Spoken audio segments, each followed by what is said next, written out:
Hello, എല്ലാവരും എന്താ പരിപാടി? വെറുതെ ഇരിക്കുകയാണോ? ഞാൻ വെറുതെ ഇരിക്കുകയായിരുന്നു കേട്ടോ.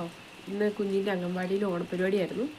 അതൊക്കെ കഴിഞ്ഞിട്ട് വന്നിട്ട് ഒരു റെസ്റ്റൊക്കെ എടുത്തു കഴിഞ്ഞിട്ട് ഇങ്ങനെ ഇരുന്നപ്പം 6 മണിയായി ടൈം. അവൾ ഇതുവരെ ഏറ്റിട്ടില്ല. അപ്പം ഞാനിങ്ങനെ ചെറുതായിട്ട് മുറ്റത്തോട്ടൊക്കെ ഒന്ന് നോക്കിയതായിരുന്നു കേട്ടോ. നല്ലൊരു ക്ലൈമറ്റാണ് കേട്ടോ. ഇപ്പോൾ ചെറുതായിട്ട് മഴയൊക്കെ തീരാൻ തുടങ്ങിയേ. കണ്ടോ? നിങ്ങൾക്ക് ക്ലിയർ ആവുന്നുണ്ടോ? എൻ്റെ സ്വന്തം ഫോണിലാണ് എടുക്കുന്നത്. അതിൻ്റെ വീഡിയോസിൽ ക്ലാരിറ്റിയൊക്കെ കുറവാണ് കേട്ടോ.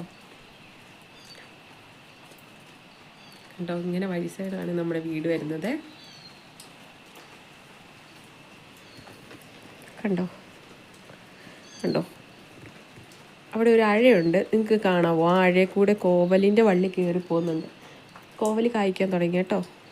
അതുകൊണ്ട് അമ്മ ഇപ്പോൾ അവിടെ തുണി ഇടാൻ സമ്മതിക്കില്ല.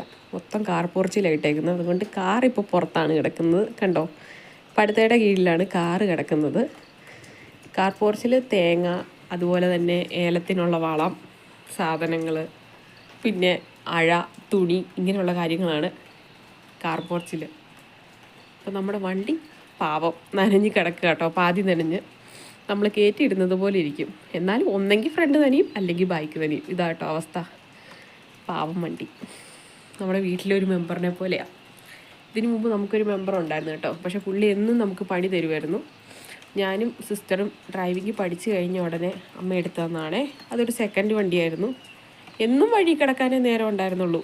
ഈ നാട്ടിലെല്ലാവർക്കും അതൊരു ചർച്ചയായിരുന്നു.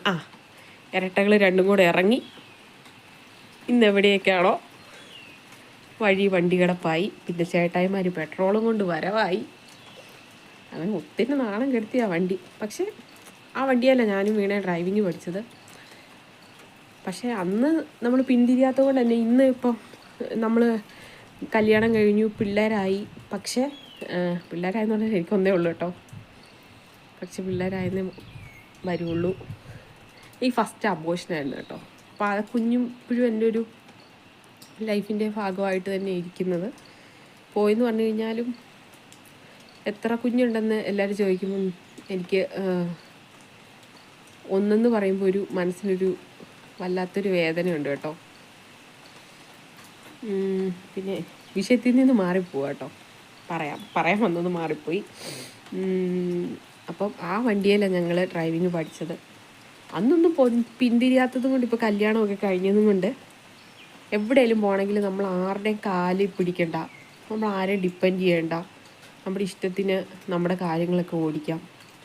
പക്ഷേ നമ്മൾ